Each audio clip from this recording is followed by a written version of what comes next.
Are you passionate about the hospitality? Dreaming of a career where you can create unforgettable experiences?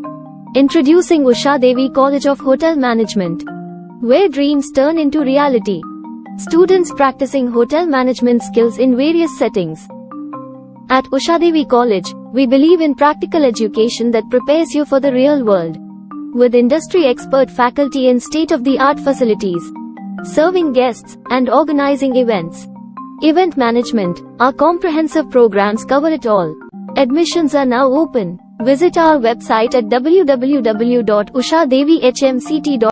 Nishank होई रे मना, निर्भय होई रे मना, प्रचंड स्वविबळ पाठीशी नित्य आहे रे मना, नित्य आहे रे मना.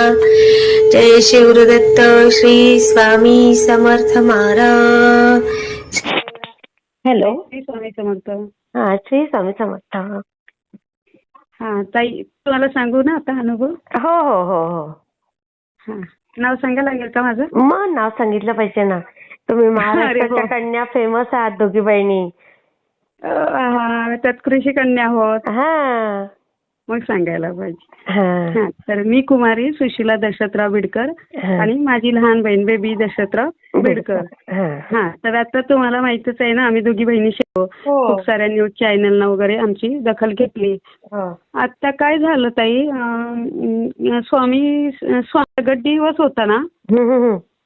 त्या दिवशी मंगलाला मी सहज बोलली, शेतातून आली, प्रगट दिवस आहे, चल आपण करू ना काहीतरी, पुरण बिरण करू अशा उद्देशाने. आणि त्या दिवशी बुधवार होता, हा हा. तर चल आपण करू काहीतरी स्वामीसाठी. काम वगैरे आटपून आलो शेतातून, लवकर आलो 9, 9:30ला. हा. आणि मग थोडस झोपलो, थकलं होतं, तर हिला म्हटलं जा पासबुक मध्ये पैसे किती आले बँकेतून पाहून ये. अच्छा. तर हा. ही गेली मग बँकेमध्ये, तर त्यात पैसे आले. म्हणजे आमचे जे रोही, आमच्याकडे तुम्हाला माहिती आहे ना की रोही रानडुक्कर फार त्रास हो देते. हो हो. काही काही भागामध्ये त्या रोहीला नीलगाय म्हणत असेल. हो का?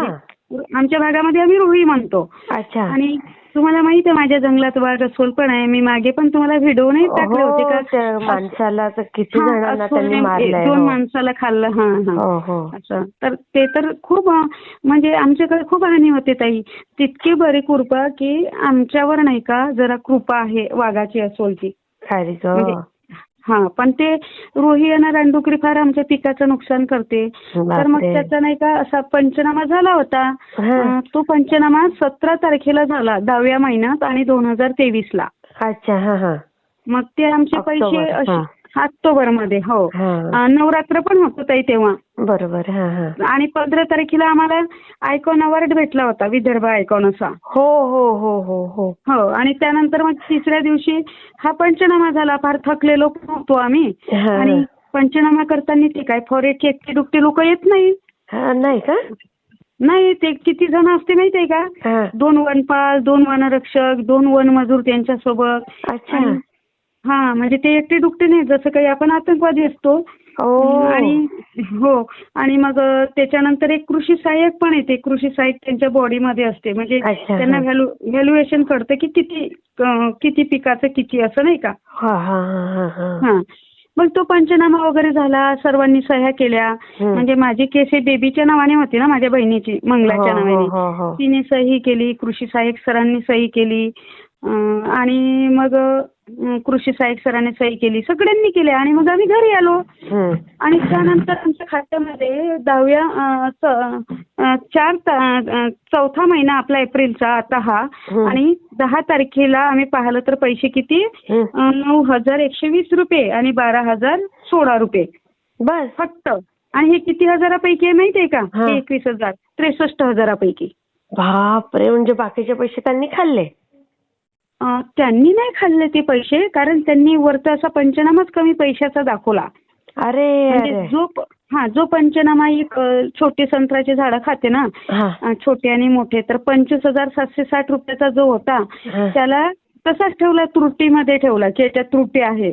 आणि मग एक 24,400 काही रुपये असे कपाशीचे होते झाले होते, तर त्याचे फक्त त्यांनी 9,120 रुपये केले. ओ. आणि एक 12,000 काही रुपये होते असे तूर एरंडीचे, तर त्यांचे पण त्यांनी 12,016 रुपये 12,500चे 12,016 रुपये दिले. हो. म्हणजे असे खोटे पंचनामे असं दुसरे का तयार करतात केले. ते? सगळ्यासोबत करते ताई. माझ्याकडे तर खूप लोक येते पंचनाम्याला, या जरा हुशार आहे म्हणून. पण अच्छा. बाकी लोकांकडे काय होते, एक वनरक्षक मॅडम पाठवते, एक तिच्यासोबत वनमजूर पाठवते. त्या शेतकऱ्याला म्हणते ह्या पराठीपाशी उभा राहा, कपाशीपाशी, ह्या एरंडीपाशी उभा राहा. तो उभा होते, त्याची सही करून नेते आणि मग त्यांच्याच मताने ते पंचनामा करून पैसे टाकते. बापरे. हो. आणि माझ्याकडे का असं नाही करू शकत. त्या आधी 3-4 वर्षापूर्वी एक लांबाडे म्हणून होते रेंजर, त्यांनी आम्हाला सांगितलं की ते पण वनपाल वनमजूर वनरक्षक त्रास द्यायचे. त्यावेळेस त्यांच्याकडे गेलो, मग ते स्वतः आले शेतात. त्यांनी सांगितलं की इथे पंचनामा करताना सगळे ठेवून घ्यायचे, आपण कृषी सहाय्यक ठेवायचा, वनपाल ठेवायचा, सगळ्यांच्या समक्ष होऊ द्यायचं. मग आम्ही तसं हुशार झालो ना मग त्यांनी सांगितल्यामुळं. बरोबर. आणि मग आमच्याकडे आता सगळे येते. हा. तर त्यांनी असा खोटा म्हणजे 63,000चे त्यांनी आम्हाला 21,000 दिल्यामुळं त्या दिवशी स्वामी प्रगट दिनाच्या दिवशी पाहिल्यामुळं आमचं डोकं किती हे बिघडन ताई. हो बरोबर. 1 लाखाचं जरी नुकसान झालं ना तरी ते 25,000 देणार. किती चुकीचं आहे. हा. म्हणजे त्यांचा तसा तो अहवाल आहे, त्यांचा तो GR आहे सरकारी. अच्छा. तुमचं 5 लाखाचंही नुकसान होईल तर ते 25,000च्या वर एकरीला देऊ शकत नाही तुम्हाला. अरे बापरे. हा. माझं नुकसान तर काही पटीनं होतं, पण 25,000 निघाले ते देत नाही, त्याचे त्यांनी 9,000 दिले. बाई बाई बाई बाई. हा. मग आम्ही गेलो. मी मग असे पैसे पाहिले, माझं डोकं एवढं खराब झालं. मी केंदेडे दादांना फोन केला. मग दादा म्हटलं असं असं झालं. अगं म्हणे तायडे जाऊन विचारते रेंजर ऑफिसला, असं कसं केलं. म्हटलं दादा आज स्वामी प्रगट दिवस आहे. असू दे म्हणे, काही नाही, संध्याकाळी पाहिजे म्हणे, पहिले कर्म महत्वाचं आहे. बरोबर. अगदी अगदी. हा. असे बोलले. मग आम्ही गेलो. मग तिथे गेल्यावर ते कोणी काही सांगायला तयार नाही, असं नाही, कोणी नाही सांगत. आणि सगळे हात झटकतात ताई. सगळे. मी नाही केलं, तो म्हणते मी नाही केलं, सगळ्यांना फोन करून विचारले. तर ज्याने ह्या कारणानं घडून आणला तो वनपाल साबळे काय बोलला की DOFO मॅडमने केलं. अरे बापरे. म्हटलं DOFO मॅडम डिव्हिजनचे लोक करणार का? जे तुमचं रेंज ऑफिस तिथे पाठवणार त्याच्यानुसार ते पैसे टाकते. फोडतोड करण्याचे किंवा कमी जास्त करत नाहीत ते लोक. त्यांना एवढे कामं कमी नाही आहे, भरपूर काम असते. बरोबर. तरी तो कसा उलट सुलट बोलला, सगळेजण उलट सुलट बोलले. मग आम्ही SF सरांना सांगितलं. तर जे चव्हाण म्हटलं सर काही करताय का तुम्ही? तर म्हणे हो तो पंचनामा मागवतो आणि तुम्ही काही कुठे जाऊ नका, एवढ्या लांब येऊ नका, आपण जरा शेतकरी साधा पडतो. बरोबर. तर आपल्याला वाटलं हा काय आपल्या बाजूचा असेल बाबा. तर तो काही करे नाही, तो पंचनामा दिला नाही करतो बघतो, काहीच करे नाही. मग शेवटी आम्ही तिथे गेलो. तर त्या ऑफिसला त्याने आम्हाला दाखवलं ताई तो खोटा पंचनामा. हा. आणि वरून काय तावताव करतो, हा खरा की तो खरा तुमच्या जवळचा. बापरे. म्हणजे त्यांच्या डिपार्टमेंटची बाजू घेतो. बापरे. हा. आणि ह्या तर तुमच्याच सह्या आहे, पहा कशा डिक्टो आहे. म्हणजे ते सह्या पण डुप्लिकेट. हो आमच्या. मग मी म्हटलं त्यांनी 2 माणसं ठेवले, म्हटलं तशाच्या तशा सह्या मारायसाठी प्रॅक्टिस करायला लावते म्हटलं ते लोक. नाही असं कसं होऊ शकते. मग आधी म्हटलं शेतकरी तुमच्या विरोधात बंड पुकारू शकतो का? तुमचं इतकं मोठं प्रबळ वन खातं आहे, तुम्ही कुठेही आम्हाला गंडवू शकतात, तुम्ही आम्हाला काही कुठेही अडकवू शकता. तर तुमच्या विरोधात काही करायची आमची ताकद नाही ना. आणि हा जो माझ्यापाशी पंचनामा आहे याच्यावर तुमचे कोण कोण वनपाल आहे हे सगळे आहे, अक्षर आहे, हे अक्षर माझी आहे का म्हटलं. कागद आमचा आहे का म्हटलं. तुम्ही असे कशा बोलताय की हा खरा की तो खरा. म्हणजे ते पण त्यांचीच बाजू घ्यायचे. बापरे. मग आम्ही CCF मॅडम जवळ गेलो. CCF म्हणजे 5 जिल्ह्याच्या मॅडम असते विभागीय त्या डिपार्टमेंटच्या CCF मॅडम ज्योती मॅडम बॅनर्जी. तर त्यांना सांगितलं तर त्यांनी ऐकून घेतलं सगळं. असं कसं होऊ शकते वगैरे असं तसं. त्यांना थोडं आश्चर्य वाटलं. आणि एक तिथे DCF होते किरण पाटील म्हणून, त्यांना म्हणे तुम्ही जा म्हणे चौकशी करा जातीने. आम्हाला इतका धीर वाटला काहीतरी करेल बाबा यात. म्हणजे इतक्या मोठ्या मॅडम म्हणते पॉवरच्या, तर काहीतरी होईल असं वाटलं आम्हाला. बरोबर. त्याच्यानंतर 15 दिवसाने 15 दिवसाने ते DCF शेतात आले. बापरे. 15 दिवसाने DCF शेतात यायच्या आधी मला रेंज ऑफिस मधून फोन आला त्यांचा की मी इथं आलो, तुम्ही इथं. म्हटलं सर पाठवा तुम्ही गाडी, मी शेतात आहे. 5 किलोमीटर शेत लांब आहे. मी रात्र पण झाली तरी तुमच्यापर्यंत पोहोचू शकत नाही, कारण भेटत नाही म्हटलं काही वेळेवर वाहतुकीचं साधन. बरोबर. म्हणे किती लांब आहे म्हटलं 25 किलोमीटर. म्हणे आम्ही येतो. म्हटलं या. ताई ते DCF शेतात आल्यावर तुम्हाला काय अपेक्षित आहे की ते शेतकऱ्याची बाजू घेतील, इतकं मोठं पद ज्याच्या जवळ आहे. हो बरोबर. ते काय बोलले आम्हाला, कुठे आहे खाल्लं, दाखवा बरं खाल्लं. हे सर आम्ही सुद्धा हे आम्ही दाखवायचो असं असं. खाल्लंय का, याला खाल्लं म्हणताय का, यावं इकडे, त्यांचा एक साहेब बोलावलाय, बघा बरं. सर काय पागलपणा लावला काय तुम्ही. नाही मी संशोधन करतो. म्हटलं संशोधन करता, याची फांदी म्हटलं मी ऑक्टोबरमध्ये पंचनामा झाल्यावर तोडली, हे तशी ठेवणार का. झाडचं झाड 50,000चं वाया जाऊ शकते म्हटलं माझं संत्र्याचं. बरोबर. माझ्या लहान बहिणीला म्हणे हातवारी करत बोलू नका. त्या सरांना म्हटलं सर ती तुमची घरची बायको नाही. बरोबर. परत ती तुमची घरची बायको नाही, ती नोकराणी नाही, ती शेतकरी पोरगी आहे. ती तिच्या लकबमध्ये बोलेल, तिच्या भाषेमध्ये बोलेल, तिला जसं बोलता येते तसं बोलेल. तुम्ही तिच्यावर प्रेशर आणू शकत नाही. बरोबर आहे. मग म्हणे रोई झाडं खाते का, माकडं संत्र खाते का म्हणे. मी तर पहिल्यांदा ऐकतो. मी तर पहिल्यांदा ऐकतो म्हणे. फ्रुट्स. म्हटलं खात नाही म्हणे. नाही मी तर MSc अग्री झालो म्हणे. जंगली जनावर कधी नुकसान करते का म्हणे. मग कोण करतं म्हणे, मग वन विभाग काय म्हटलं सर, म्हटलं तुम्ही कुठून डिग्री घेऊन आले MSc अग्रीची, आता तुमचे वरिष्ठ पाठवा तुम्ही. नाही कोणी वरिष्ठ नाही म्हणे माझ्यापेक्षा. अगो बाई. हो मग आमची एवढी गरम, मग आम्ही बोलायला लागलो त्यांना. म्हटलं काही सर ट्रेनिंग झालं नाही का तुमचं, इंटरव्ह्यू सारे डायरेक्ट वस्तूवर आले. आणि मग त्यांचं आमचं वादावादी झाली ना, सहज आहे ना ते. हो. आणि मग त्यांना म्हटलं तुम्ही शेतात आले, काही पत्र बित्र दिलं का, डायरेक्ट येता. आज आम्ही कुठं असतो तर काय केलं असतं तुम्ही पंचनामा. नाही यापुढे आम्ही पत्र देऊन येऊ. मग ते गेले. म्हणजे DOFOचं ऑफिस झालं, CCFचं ऑफिस झालं मॅडम, रेंज ऑफिस झालं. आणि मग नंतर आम्ही काही दिवसानं ते सगळं पेपरबाजी करत गेलो. काही दिवसानं आम्ही APCCF ऑफिस, म्हणजे जे 36 जिल्ह्याचं बॉस ऑफिस आहे ते फॉरेस्टचं, ते पहिले पुणेला होतं. अच्छा. तर ते 82 की काही सालापासून ते मग नागपूरला आलं. मोठं ऑफिस आहे. आणि त्या ऑफिसला पण गेलो ताई. बाई गं. हो एवढं. आणि त्या येणाऱ्या पैशापेक्षा तुमचा दुप्पट पैसा तर असा खर्च झाला. तुम्ही धरून घ्या ना ताई, 2 महिने दोघी पोरी फिरतो. 500 रुपयाचं मजुरी नसेल करत का आम्ही. बापरे. 500 रोज 1000 रुपये मजुरी पडते. आणि घराच्या बाहेर पडतो तर तिकीट. आणि ST मध्ये आजकाल फार गर्दी असते. एका पायावर जावं लागते ताई. 3-3, 4-4 तास प्रवास एका पायावर करावा लागतो. हो. ते पण तिथे गेलो त्या बॉस ऑफिसला, म्हणजे 36 जिल्ह्याच्या साहेबांकडे. ते बोलले मी ज्योती बॅनर्जी मॅडमशी बोलतो, टेंभुर्णेकर सर बोलले. आणि एक बोलले म्हणे गुप्ता की नाही 10,000च्या खाली घ्यायचं नाही, आता आम्ही 50,000 करतो. म्हणजे ते बिचारे हिंदी मराठी प्लस करत बोलले ते. आणि पद मोठं होतं त्यांचं, जसं बोलता आलं तसं. आणि करतो बोलले. आम्ही देतो पत्र वगैरे, त्यांच्यासोबत फोटो वगैरे काढली आम्ही, सगळं पेपरला दिलं. म्हटलं नाहीतर सर उपोषणाला बसणार. तरी काही झालं नाही ताई. तरी काही झालं नाही. अन्याय करत असतील हे लोक. हो. आणि नुसतं APCCF ऑफिसचे पत्र CCF ऑफिसला, CCF ऑफिसचे पत्र DOFO ऑफिसला, DOFO ऑफिसचे पत्र इथे रेंज ऑफिसला. आणि मग रेंज ऑफिस ते कसे नाही का ताई, तिकडून आपण रामायण महाभारत पाहतो, तिकडून बाण आला की इकडून बाण मारते, इकडून बाण मारला की तिकडून बाण मारते. तसे तिकडून पत्र आलं की हे लोक इकडून पत्र पाठवते. बस. नुसतं नाही का कागदी व्यवहार, नुसतं कागदी व्यवहार ताई. आणि एवढंच नाही ताई, हक्क आयोगाला सुद्धा दिलं. कलेक्टरला सुद्धा 2 निवेदन देऊन 3रं उपोषणाचं पत्र दिलं आम्ही. विभागीय आयुक्त ज्याला आपण कमिशनर म्हणतो 5 जिल्ह्याचे, त्यांनाही दिलं. सगळ्यांना देऊन चुकलो ताई. आणि JDA जे जिल्ह्याचे कृषीचे असतात त्यांनाही दिलं. अजूनपर्यंत ना ताई आमच्या म्हणजे याचं मॅटर सॉल्व्ह झालं नाही झालं अजून नाही. आणि आता आम्ही 10 तारखेला उपोषण ठेवलं. 10 जूनला. तर उद्या 1 जून आहे माझा वाढदिवस. उद्या 1 जून माझा वाढदिवस आहे. काय गो. आणि म्हणजे उपोषणापर्यंत जरी आलं, आमदार साहेबांना दिलं, तहसीलदार साहेबांना दिलं, म्हणजे पोलीस स्टेशनला ज्या बसतो त्या पोलीस स्टेशनला आम्ही ते पत्र दिलं. आणि आमदार साहेबही बोलले की करा तुम्ही, म्हणजे पाहू आता न्यायच भेटत नाही तर.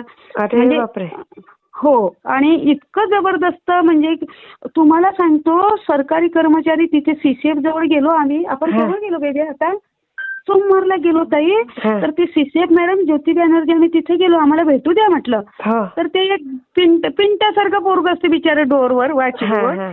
तो गेला असं मॅडम त्या पोरियाला काय हिंदीत बोला कसं, नाही त्यांना पाठवा, ते यांच्याजवळ पाठवा डंबालेजवळ. म्हणजे डंबालेजवळ जा, ते प्रशासकीय अधिकारी त्यांच्याजवळ गेलो. हा. म्हटलं सर आम्हाला भेटू द्या ना मॅडमला, आम्हाला भेटायचं. काय बोलले ते गेले मॅडम जवळ, म्हणाला मॅडम त्या पोरींना भेटायचं आहे. काय बोलली मॅडम आतमधून माहित नाही. ते डंबाले साहेब बोलले त्या भेटत नाही म्हणे तुम्हाला. म्हटलं साहेब आम्ही एवढ्या लांबवरून आलो 125 किलोमीटर वरून, आम्हाला भेटू तर द्या, आम्हाला उपोषणाचं त्यांना पत्र द्यायचं आहे, आम्ही कोणता गुन्हेगार करत आहोत, तुम्हाला माहिती आहे आम्ही कोणते आतंकवादी पोरी आहोत. म्हणे नाही भेटत, परत गेले ते तरी नाही भेटल्या. हा, मग ते पिंटासारखं पोरगं ते डोरवाला त्याने म्हटलं की तुम्ही तिकडून जा असं राऊंड वरून तिकडच्या ऑफिसमध्ये. परत आम्ही ताई पाणी पिलेलं नव्हतं, म्हणजे पुसल्यातून वरून अमरावतीवरून पहिले कलेक्टर ऑफिसला दिलं, कमिशनर ऑफिसला दिलं पायी चालत, आणि मग कुठे बॅनर्जी मॅडमच्या ऑफिसला आलो. आणि या ऑफिसमध्ये इतकं फिरवते. मग परत त्या गेलो तिच्या ऑफिसला गोल राऊंड कडून स्टेनोकडे. ते स्टेनो काय बोलले, कशाला भानगडीत पडता, तुम्हाला तुमची मूळ रक्कम आता परत देते, ते घेऊन घ्या. अय्या. हा, म्हटलं आमचा लागलेला खर्च 2 महिन्यापासूनचा. हो, आम्ही चपला पण झिजवल्या ना, आमच्या चपला फाटल्याही त्या तेव्हाच्या, आता दुसऱ्या घ्यावं लागल्या म्हटलं. खरंय.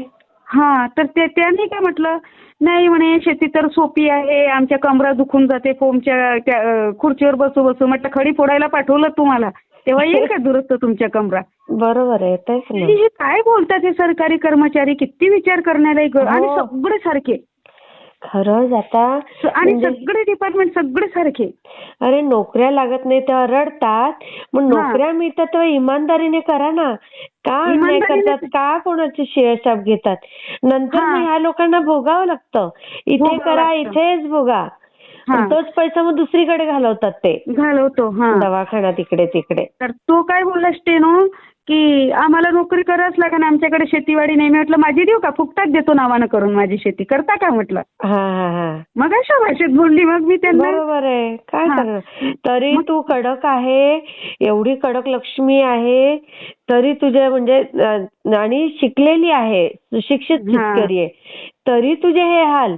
तर ज्या शेतकऱ्यांकडे शिक्षण नाही, समाजाची माहिती नाही, त्यांचे तर काय हाल होत करत असतील. नाही, जाऊच नाही शकत. हो जाय इकडे तिकडे गेलं करतो पेपर केला, कागद केला, झालं बस, इतकं काही नाही.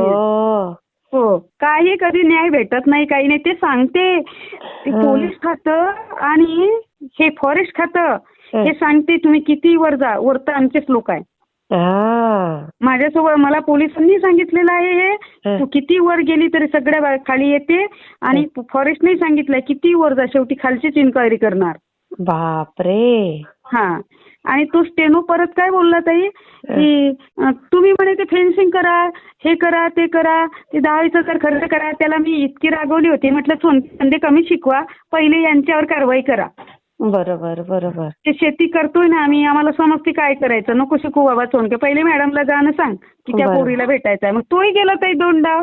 एक वेळा म्हणे मॅडम जेवत आहे म्हणे, म्हटलं जीव द्या, जेवत आहे एवढी मोठी अधिकारी, जीव द्यावं तिला.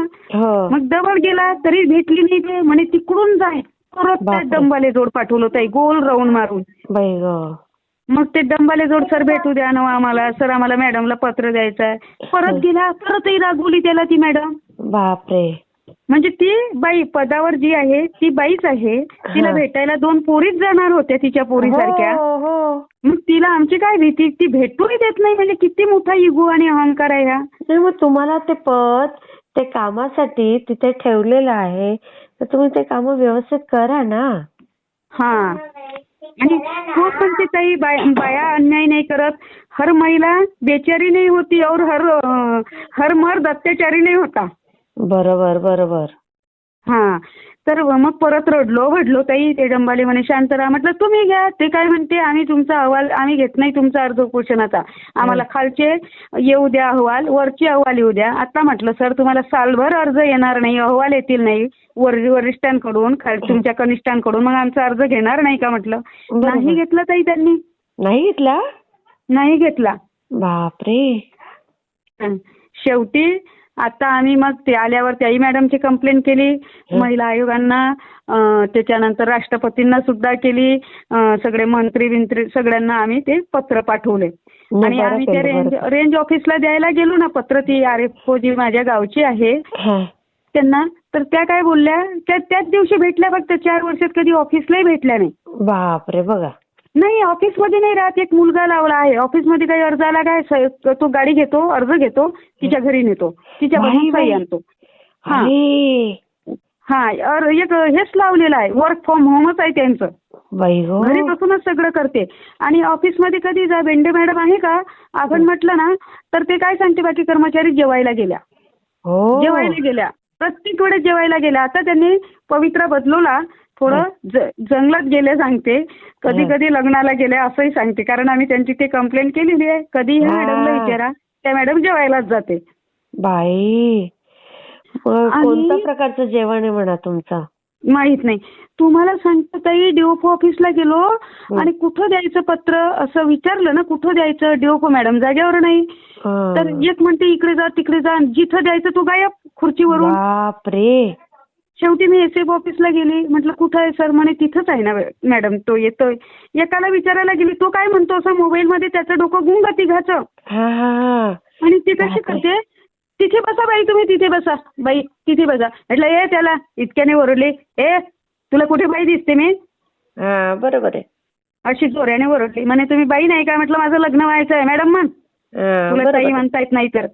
हो खरंय. मग काय म्हणतो तो त्याईले, काय बोलली मी या बाईले? म्हटलं परत बाई बोलतोय का तू? तू मोबाईल मध्ये गुंगा, इथं थंडीत AC मध्ये, आम्ही तिथं रात दिवस वाघ पाहत नाही, अस्वल पाहत नाही, साप विचू काटा काही पाहत नाही, रात्रंदिवस कष्ट करतो म्हटलं, तरी आमचं पोट आमच्या हाताने भरत नाही. तुम्ही एक जण इथं ड्युटी करता, घरातले 4 दिवस खुशीनं पोचता, ट्रिपा करता, इकडे तिकडे फिरायला जाता, घर संपत्ती जमवता आणि आम्हाला त्रास देता का? म्हटलं इथं बसा तिथं बसा, तुम्हाला काय मूर्ख लागलो का? म्हटलं तेव्हा शांत बसला वाटतो.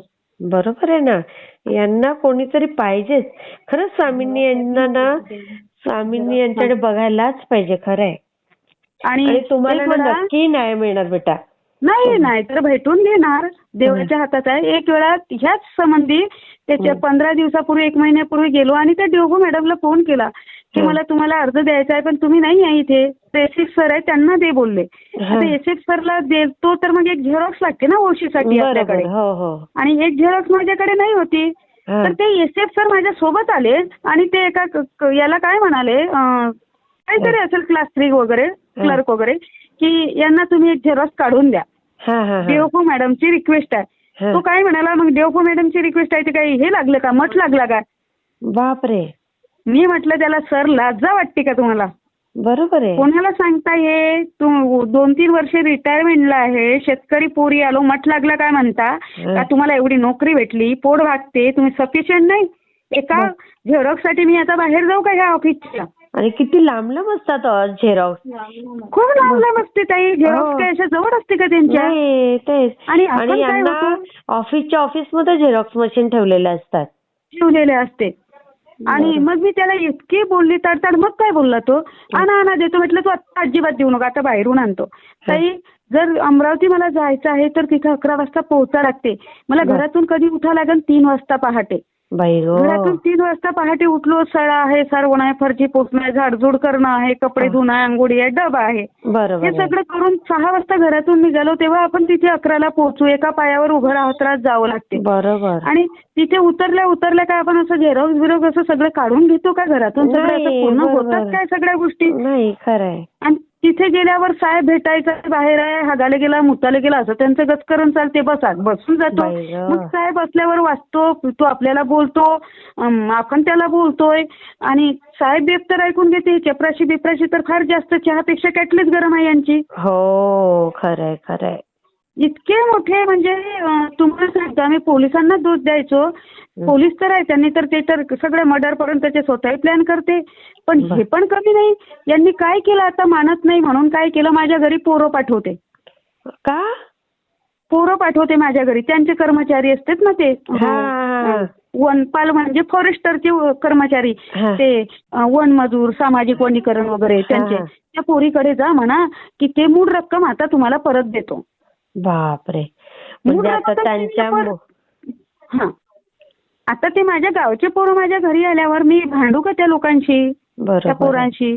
घरी आल्यावर आपल्याला की चहा पाणी, दादा बरं झालं तुम्ही आलात, पण तुमचं म्हणणं आम्ही ऐकेलच असं अजिबात नाही. हा बरोबर तुम्हाला माहित आहे त्याईनं अन्याय केला, ते म्हणते ताई पाठवलं तर आम्ही आलो. आम्ही काही तुम्ही ऐकाच असं म्हणणं नाही. आमचं काम त्या लोकांशी पडते ना, तर म्हणून त्याच्यानुसार आम्हाला ऐकावं लागते. हा खरंय. हा असं. मग खुर्ची हलवते ना. हा मग त्या फॉरेस्टरला बोललेच मी, माझ्या घरी कशाला माणसं पाठवता. आणि त्याने तर आमचे तंगडे तोडायसाठी 2 मजूर लावून ठेवलाय, वन मजूर आदिवासी. अगो बाई. हो म्हणजे ह्या इतक्या फिरते ना, इतके ऑफिस फिरते. आतापर्यंत कोणीच इतके ऑफिस फिरलेलं नाही. हा तर ह्या एका ठिकाणी बसून ठेवायचं. मग मी बोललीच त्यांना की तुम्ही अजिबात माझे टंगडे बिंगडे नाही तोडू शकत, पैदाशी जिंदाबाद आहोत म्हटलं. बरोबर आहे. हो ती रेकॉर्डिंग पाठवली होती का मी तुम्हाला? हो पाठवली होती. हो हा म्हणजे एवढं त्यांचं षडयंत्र आहे, एवढं षडयंत्र सगळीकडे पाठवून सगळीकडे हे करा. विभागवाले असे असतात हे लोक. खूप खराब. ऐकून धक्का. म्हणजे तुमच्या इथल्या लोकांवर किती अन्याय होत असेल. खूप अन्याय होते. काही लोक समोर नाहीत आणि लोकांचं म्हणणं काय की आम्हाला समजत नाही.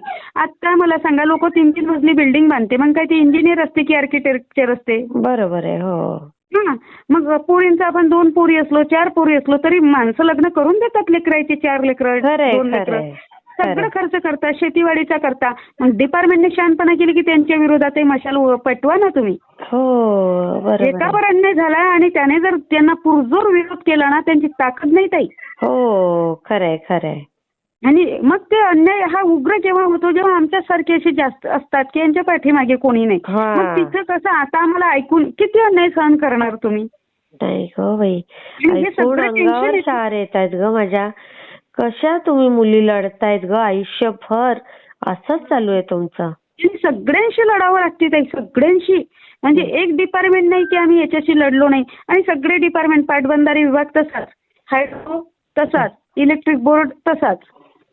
म्हणजे माझा ज्याच्याशी संबंध आला ते सर्व असेच. आणि यांच्यामध्ये एक असा माणूस नाही की आपण जसा एखादा खडा तरी काढावं जिंदान गव्हामधील चांगला असतो काहीतरी. एक माणूस नाही की हा असा चांगला आहे बाबा. बापरे.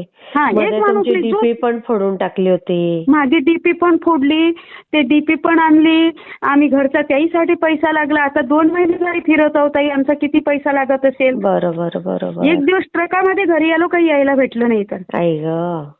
म्हणजे इतकं प्रचंड. आणि लोक काय म्हणते आम्हाला कळत नाही, तुम्हाला समजते म्हणून कळते. आम्ही काही शिकून आलो काय, तर ट्रेनिंग घेतलं का मी? नाही, प्रयत्न करताय तुम्ही, अन्यायाविरुद्ध लढताय आणि स्वामी नक्की तुम्हाला साथ देणार बेटा. काय सांगा होताय काय होते. कारण ह्या डिपार्टमेंटवर भरोसा नाही. ते पहिले तर लोक आम्हाला हे सांगते की तुम्ही उपोषणात कुणाच्या विरोधात लढत आहे हे लक्षात घेते. फॉरेस्ट डिपार्टमेंट किती मजबूत आहे, त्यांचं काही होणं जाणं नसते.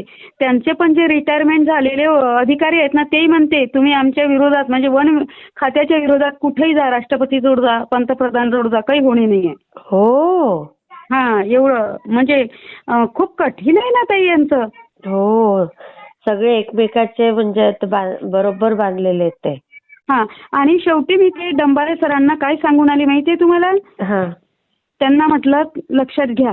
त्यांना म्हटले काय सांगते, वयस्कर माणूस आहे आणि गुडगुड बोलणारा गुडगुडू आहेत. म्हणजे सगळे हे करायचे कांड पण गोड पद्धतीने करायचे. हो करायचा समोरच्याचा पण गोड बोलून करायचा. असा बापरे, असा प्रकारचा तो माणूस आहे. म्हणजे त्याला तो कसा एखाद्याच्या विरोधात षडयंत्र करते खुणाचा आणि तो येऊन गेला, अरे वा वा वा तूच येत होता, तूच आठवण आली, त्याला मिठी मारत. अशा टाईप तो मिठ्ठू माणूस आहे तो.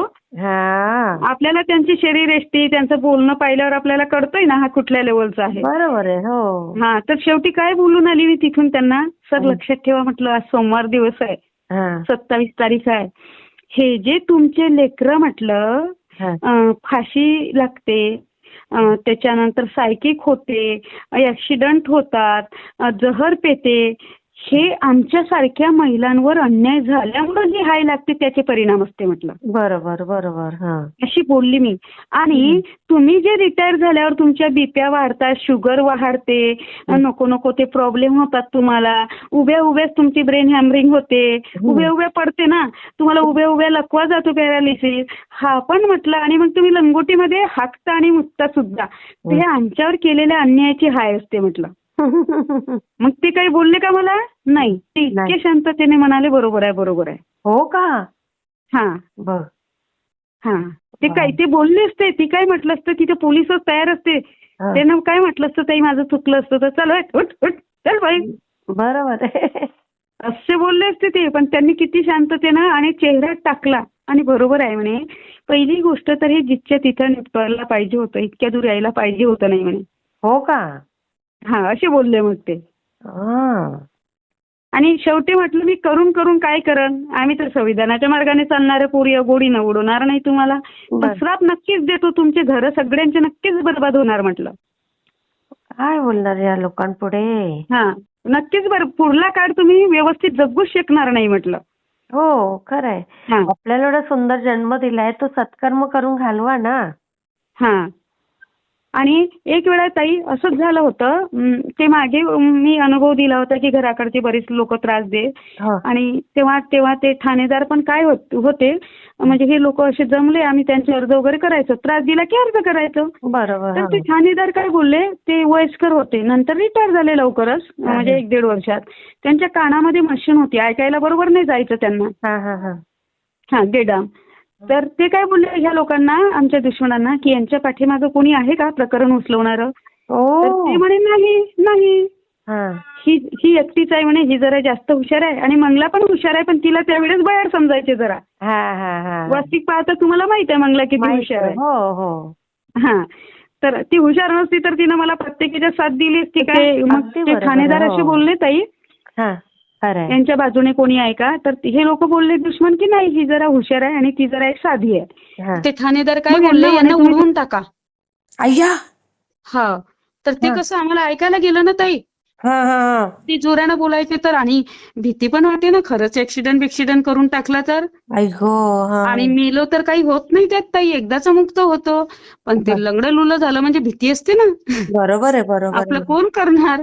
तर मग ते जेव्हा साहेब चालले गेले ना टेबलवर त्यांच्या बसायला, मी गेली ताई तिथे त्यांच्या जवळ, आणि मी बोलली त्यांना, सर आज तुमचा टाइम आहे, आज तुम्ही असं शिकवलं त्यांना, उद्या तुमचं असा टाइम तुमच्यावर नाही येऊ. हा बरोबर आहे. आणि तिथून 3-4 महिन्याने त्यांच्या गाडीचा भयंकर ऍक्सिडेंट झाला ताई. बापरे. बघा. हा. ते 376चा म्हणजे बलात्काराचा आरोपी घेऊन चालले होते सेंट्रल जेलला. तर एक होमगार्ड जागेवर गेला पण. बापरे. आणि हेच उदाहरण मी त्या पोलीस खात्याला किती वेळा सांगतो. बरोबर आहे. हो. हा. तर असं आहे की ते, आणि तेव्हापासून तो काय बोलायचा ते ठाणेदार साहेब, यांचं तर म्हणजे ब्रह्मदेवही ऐकते. आणि खरंच बोलायचे आहे ना मंगला. हा. तर श्राप वयाने जात ताई, ह्या लोकांनी म्हणजे इतक्या लेवलला माणुसकी सोडलेली आहे, इतक्या लेवलला माणुसकी सोडलेली आहे की ज्याची हद नाही. बापरे. मी पोस्टामध्ये अर्ज टाकायला गेली ताई, रजिस्ट्रेशन करायला 1 मिनिट लेट झाली तर माझी घेतली नाही. मी पुसल्यातून 20 रुपये खर्च करून, दोघी बहिणी 40 रुपये खर्च करून गेलो तिथे पोस्टात, आणि 1 मिनिट लेट झालो, घेतला नाही, टाइम झाला म्हणे. बापरे. हा. आणि आम्ही शेतकरी म्हणजे किती वेळ रात्रंदिवस शेती करतो. बरोबर आहे, बरोबर. त्याला काही लिमिट नाही. इतके 8 किलोमीटर शेतात जातो, पायी चालत जातो, इथे वाघ आहे अस्वल आहे पाहत नाही, आपले दुश्मन आहे, साप आहे, अस्वल आहे, काही पाहत नाही, आणि कसून मेहनत करतो. आम्ही काही 10x10च्या रूम मध्ये कॉम्प्युटरवर, लॅपटॉपवर बोटं नाचवणारे आणि बटनाने फक्त कारभार करणाऱ्या पुरी आहोत का ताई? किती शारीरिक कष्ट करणारे आहोत ह्या जमान्यामध्ये. हो. मग थोडंसं बघायचं ना, की ह्या आजूबाजूच्या खेड्यांवरनं लोक येतात, तर थोडंसं त्यांच्या वेळेसाठी ऍडजस्ट करायला पाहिजे. नाही करत, आणि सगळीकडे बाया असून पण नाही करत. काय कमाल आहे. ऑफिसमध्ये बायाच असतात ना. आता हे सगळ्या फॉरेस्ट डिपार्टमेंट बायाच आहे, त्या कोणत्या? तिथे माणसं नाही मोठमोठे. हो ना. 36 जिल्ह्याचा बॉस बाई, 5 जिल्ह्याचा बॉस बाई, सीसीएफ बाई, रेंजर बाई, डीओफओ बाई. बापरे. हा. आणि आता उपोषणाला गेले ते लोक पण गेले ना तिथे सांगायला त्यांना, 4 जण, आणि ते असे चांगले शेतकरीच आहेत, शेतकरी संघटनेचे नेते वगैरे. तर त्या आरएफओ मॅडम बोलल्या की त्यांची संत्र्याची केस हे झाली, म्हणजे जास्त लावले त्यात झाडं. ते झाडं काही आम्ही थोडी लावले, आम्ही दोघी बहिणी तर एका ठिकाणी बसून होतो. बरोबर. तुमचेच वनपाल वनरक्षकांनी लावले. ते लावले तर तुम्हाला 26 दिवसाच्या आधी मला अर्ज का दिला नाही? लावले म्हणजे मोजून ठेवले कागदावर ते.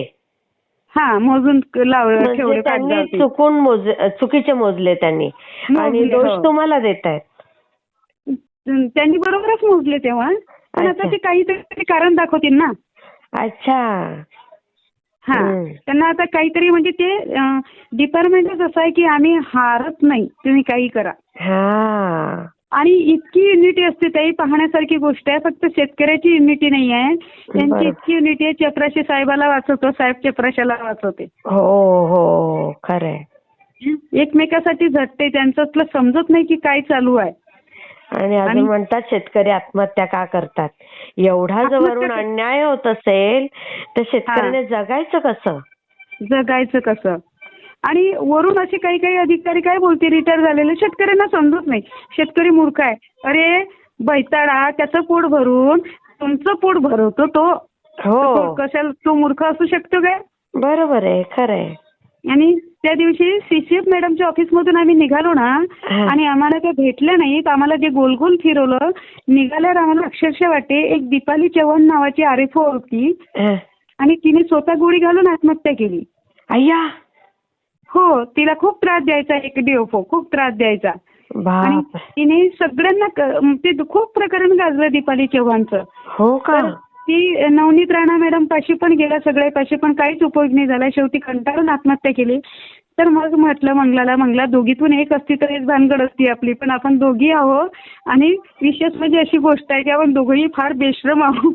नाही, बेशरम नाही म्हणत त्याला, जिद्दी आहात. आणि खरंच असा कधी विचार पण नाही करायचा बेटा, कधीच असा. आणि तुम्हाला न्याय नक्की आहे. फक्त तुमच्यावर अन्याय होतोय, खूपच अन्याय होतोय. आणि तुमच्यामुळे बाकीच्यांवर पण होतोय हे कळतं तरी आहे. नाही तर असं किती ठिकाणी असंच होत असेल. असंच आहे. एवढंच नाही तर एका माकडाने 4 दात एका पोराचे आमच्याकडे काढले, त्यालाही जागेवर पैसा भेटला नाही. आई गो. उलट फॉरेस्ट डिपार्टमेंट वाले काय करतात ना कर्मचारी, की 2 सागाच्या बल्ल्या जरी दिसल्या ना माझ्या शेतात, तर अख्खं डिपार्टमेंट येते बंदूक आणि बंदूक त्यांची वाट लावत असतील ते. त्यांची वाट लावते. आणि एवढं आपलं पीक खाते. आपण 10 वेळा फोन करा, खूप अर्ज पाणी करा, खूप कसोटी घ्या, आपल्या शेताच्या बांध्यावरही कोणी येत नाही, आपल्याला कोणी विचारत नाही. नाही, मग शेतकरी असेच घाबरत असतील की यांच्या मागे कुठे लागा, 2 सागाच्या लाकडं आणून टाकले ना आपल्यावर केस केली तर आपण काय करणार, असे म्हणून घाबरत पण असतील. हो, आम्हाला काय म्हणते ते लोक, तुम्ही पुरी आहे, तुम्हाला त्याच्यात काय फसवणार आहे, आम्हाला फसू शकते. आणि पुन्हा कसं आहे, आम्ही सापडत नाही ना, आम्ही कुणाच्या दारूच्या अड्ड्यावर सापडत नाही, कुणाचं बर्डन येत नाही ना, स्वयंनिर्णयाची क्षमता आमच्यामध्ये आहे. म्हणजे कोणी अक्कल शिकवावं आणि आम्ही ऐकावं असंही नाही ना, म्हणून त्याच्यामुळं थोडा विचार होते ते त्या गोष्टीचा. नाही, आणि आता तुमचं हे कधी आहे उपोषण? 10 जूनला. 10 जूनला. आता खरंच जेवढे आहेत ना तेवढ्यांना स्वामींनी काहीतरी त्यांना म्हणजे अडकवावं आणि तुम्हाला न्याय सगळ्यांना मिळावा. ताई. आणि मिळेल. माझा तर स्वामींवर खूप विश्वास आहे. तुम्ही पण एवढी सेवा करतात, तुम्हाला तर नक्की मिळणार. आणि सगळेच तुमच्यासाठी शुभचिंतकच आहेत. आपल्या जेवढ्या आता आपल्या चॅनल मध्ये आहेत 53,000 तर 53,000 तेवढे तुमच्यासाठी शुभचिंतन करणारेच आहेत. हो ताई, खरं आहे. मी शेअर करते बेटा. हो ताई.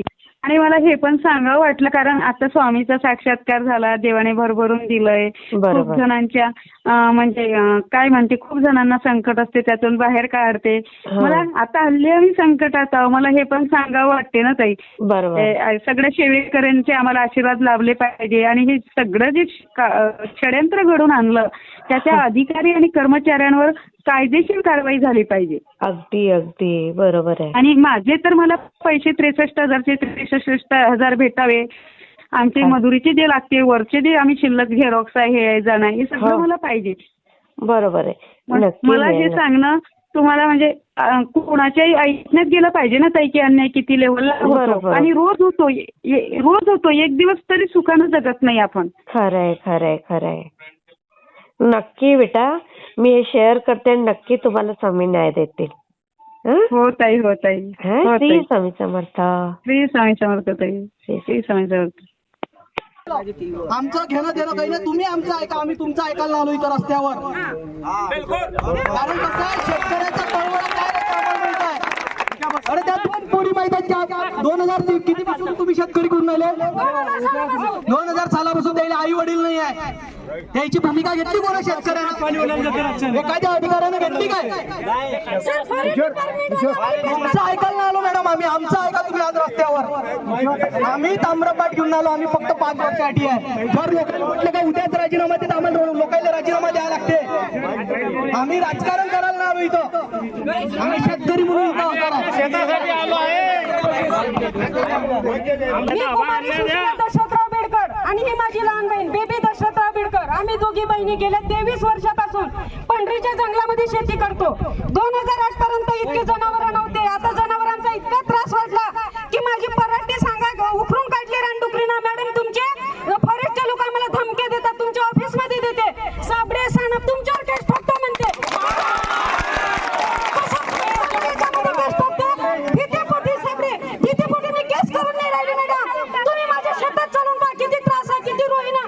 संत्र्याच्या झाडाखालच्या कोणीका झाडाखालच्या डुकरीनं उतरलं, तिथं बुरशी लागते, तिथं ते झाड वाहते. एका झाडाची किंमत किती आहे? एक झाड कोसासाठी 500 रुपये लागते.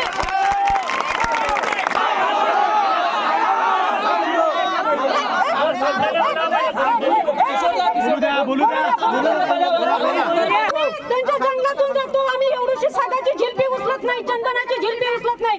कशामध्ये आमच्यावर केस ठोकते. एक संत्र्याचं झाड लाईनाचं मोठं करण्यासाठी एका वर्षात 500 रुपये खर्च आहे. हे 20 रुपये 30 रुपये खर्च देते. हा खर्च आहे का आमचा? 5% 10% नुकसान झालं म्हणते. यांना कसं समजते 5% 10% नुकसान? क्विंटलानं बोंडे खाऊन जाते वानरं, रोही क्विंटलानं खाते आणि हे आम्हाला 5% 10% भीक दाखवते. आम्ही चोर आहोत का?